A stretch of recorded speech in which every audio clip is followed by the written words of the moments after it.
Oke, yang selanjutnya adalah LCR meter. Nah, untuk alatnya ada seperti pada video di sini.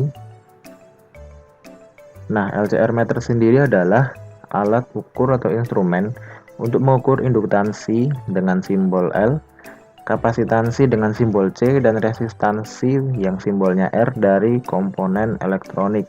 Untuk LCR meter sederhananya sendiri, bagian impedansi atau nilai dari jumlah LCR sendiri itu diukur secara internal dan diubah dengan nilai kapasitansi atau induktansi yang sesuai. Nah, pembacaannya itu harus cukup akurat jika kapasitor atau perangkat induktor yang diuji tidak memiliki komponen impedansi resistif yang signifikan. Sedangkan untuk alat yang ini itu lebih canggih karena bisa mengukur real induktansi atau kapasitansi serta resistansi kapasitor seri yang setara dengan faktor Q komponen induktif.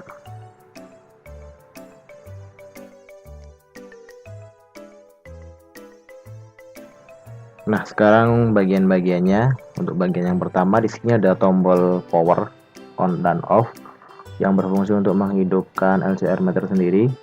Kemudian di sebelahnya ada tombol selection switch yang berfungsi untuk mengatur nilai apa yang akan kita ukur seperti resistor, kapasitor, dan induktansi.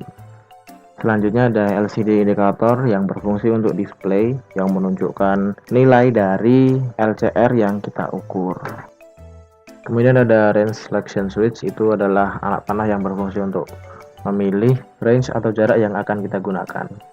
Kemudian ada input terminal yang berfungsi untuk menghubungkan komponen elektronik ke LCR meter. Kemudian ada masing-masing simbol dari induktansi, kapasitansi, dan resistansi. Kemudian ada range resistor dari 200 ohm hingga 20 mega ohm. Di sini anak panah berfungsi untuk mengatur jarak antar indikatornya.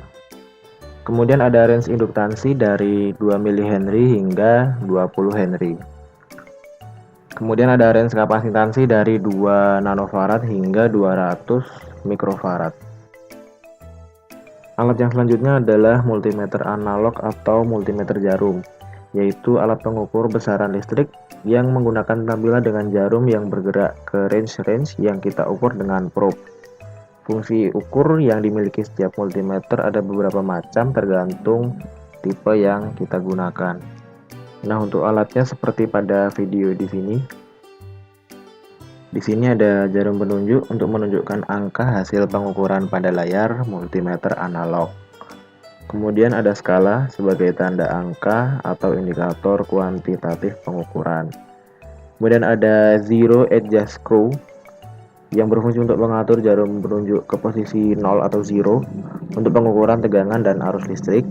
Kemudian ada zero ohm adjust yang berfungsi untuk mengatur jarum penunjuk ke posisi 0 atau 0 untuk pengukuran hambatan. Untuk menggunakannya harus menempelkan probe positif dan negatif terlebih dahulu. Kemudian ada terminal output untuk pengukuran nilai frekuensi atau desibel pada listrik AC. Kemudian ada batas ukur tegangan AC yang menunjukkan batas maksimal multimeter untuk menunjukkan tegangan listrik AC. Kemudian ada batas ukur tegangan DC menunjukkan batas maksimal multimeter untuk mengukur tegangan listrik DC. Kemudian ada pengali ohm, yaitu faktor pengali pada hasil pembacaan nilai hambatan listrik. Kemudian ada terminal positif dan negatif untuk memasukkan probe positif dan negatif. Kemudian ada batas ukur arus DC yang menunjukkan batas maksimal multimeter untuk mengukur arus listrik DC. Dan kemudian ada saklar pemilik alat ukur atau selector switch.